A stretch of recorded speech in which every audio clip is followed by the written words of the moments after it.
les outils du 21e siècle par répartition stratégique.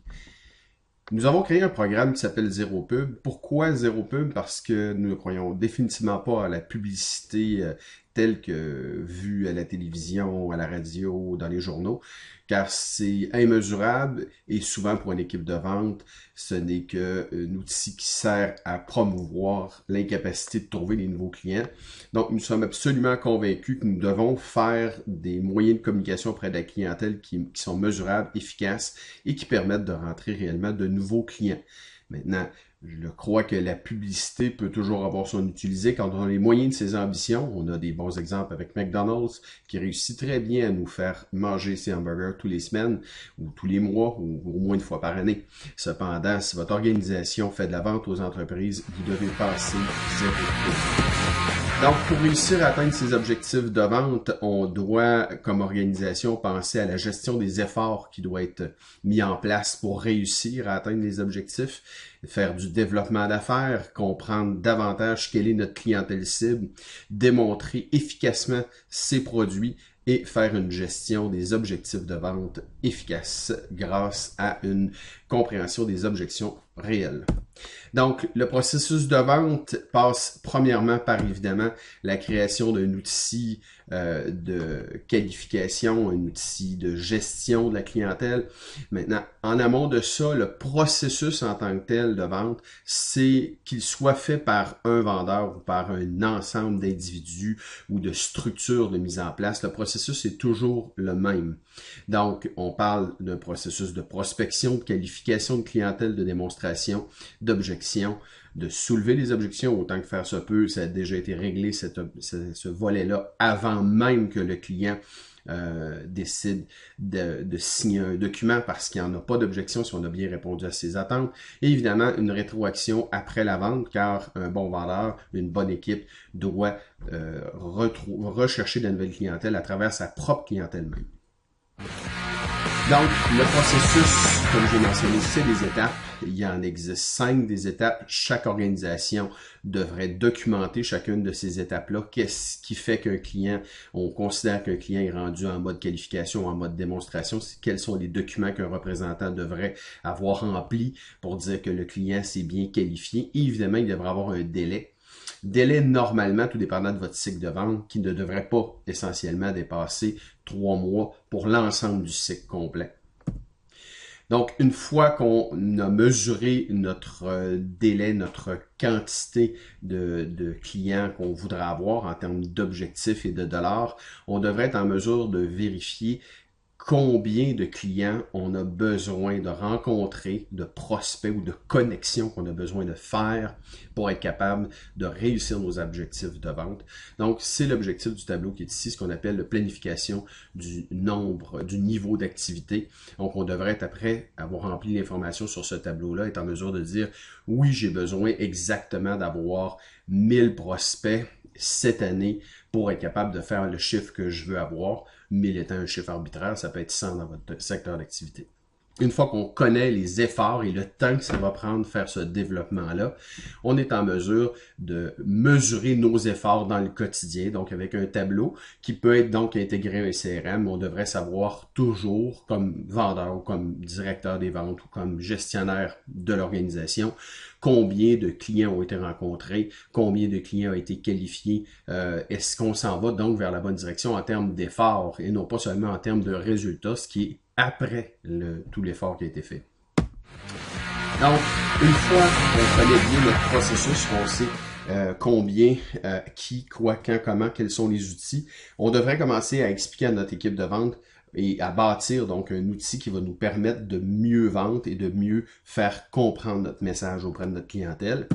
Donc, il y a évidemment la pyramide de Maslow qui peut nous aider à comprendre quels sont les besoins auxquels notre organisation répond, quels sont les bons discours associés à ces besoins-là que les clients ont fondamentalement. Ensuite, quel est le profil de clientèle qu'on recherche va nous permettre d'adresser le discours correctement en fonction de notre marché à nous.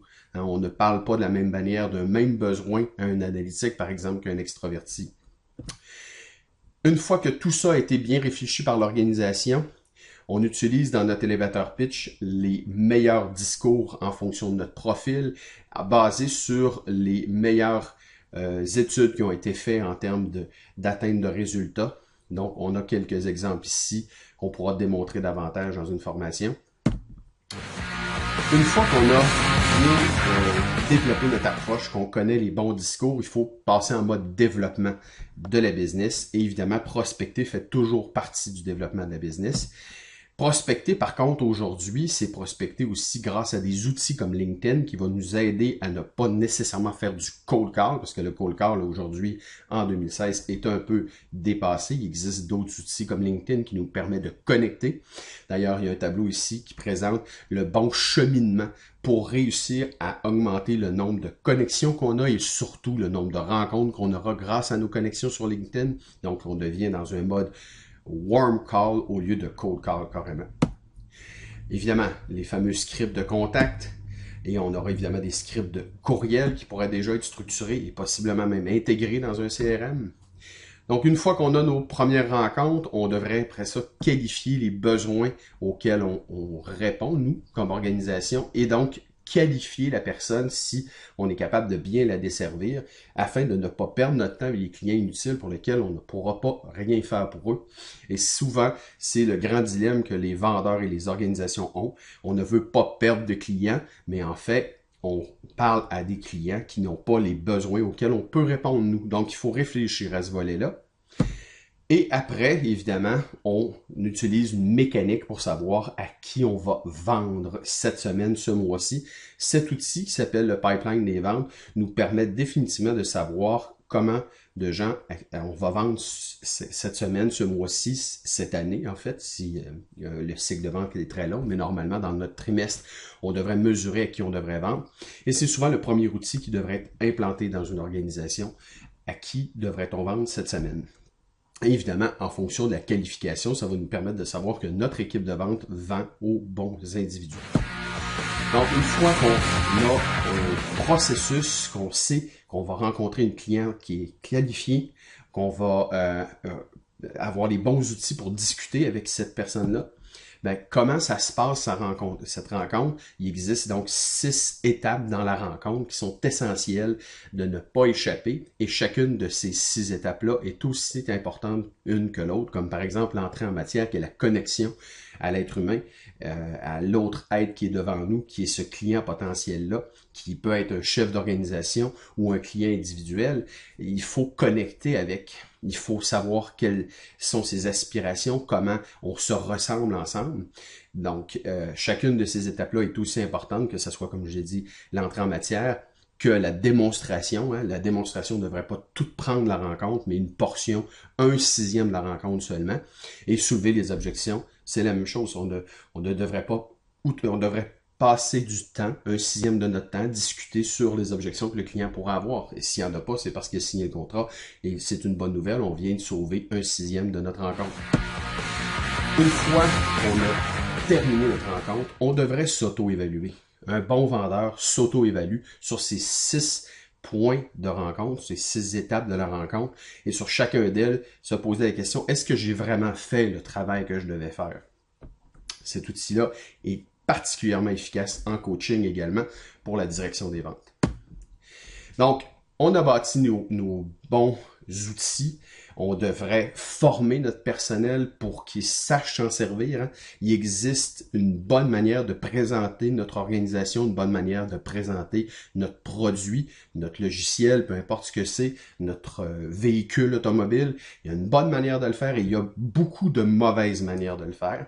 Donc, il faut trouver les wow, il faut trouver les éléments qui vont favoriser la vente par rapport à une analytique qui vont faire qu'un aimable va aimer acheter le véhicule ou acheter le produit.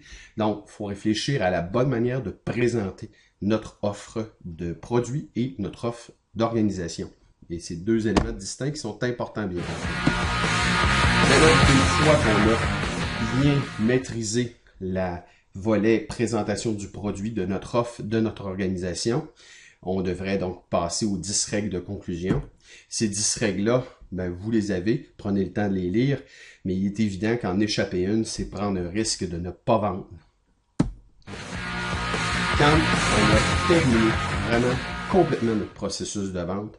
Le client, pendant qu'il est dans sa lune de miel, est dans un moment charnière pour nous et il devrait lui-même nous apporter de la clientèle. Souvent, d'ailleurs, c'est là quand on parle aux représentants qui reçoivent des leads de leur propre clientèle pendant cette fameuse lune de miel-là. On doit la détecter pour notre cycle de vente, mais on doit mettre en place des outils qui fait qu'un représentant va se sentir valorisé de demander des références de la part de son client qui est dans une lune de miel.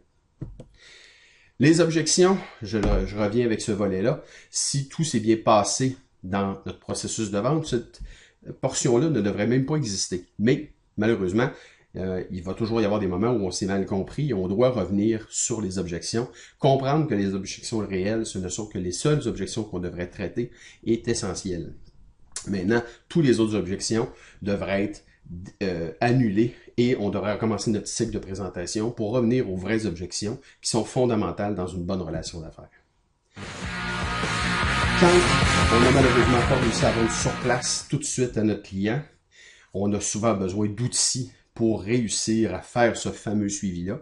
Mais si ce n'est pas après la présentation, peut-être qu'en amont de la présentation, si on a bien structuré notre processus de vente, les outils comme les CRM vont nous aider à faire un meilleur développement d'affaires. D'ailleurs, je favorise grandement un outil qui s'appelle HubSpot qui se connecte à LinkedIn, qui permet donc de connecter, d'avoir l'information dans notre CRM et de faire les bons suivis. Et dans HubSpot, on est capable d'ailleurs de bâtir toute notre stratégie de communication auprès de notre clientèle. Et ce qui est le plus intéressant, c'est que le produit est gratuit et se connecte aisément avec LinkedIn. Si vous en voulez connaître davantage son fonctionnement, vous pouvez nous contacter, ça va nous faire plaisir d'expliquer comment le faire. Maintenant, une bonne stratégie de mise en marché nécessite une rétroaction. Vos vendeurs sur le terrain sont en mesure de vous alimenter sur quelle est votre concurrence, qu'elle soit perdante parce que vous gagnez souvent ou qu'elle soit gagnante parce que vous perdez souvent. Vous devez la connaître définitivement parce que la nature horreur du vide, c'est certain qu'un jour, un concurrent va prendre votre place si vous ne réagissez pas, si vous ne changez pas votre méthode de faire. Donc, si vous dites, moi, j'en ai pas de concurrence, ben, je vous le dis tout de suite, c'est une erreur, vous allez en avoir un jour. Les gens n'achètent pas seulement d'un seul fournisseur, même dans un milieu monopolistique, on a tendance à trouver d'autres solutions alternatives. Sur ce, bonne vente.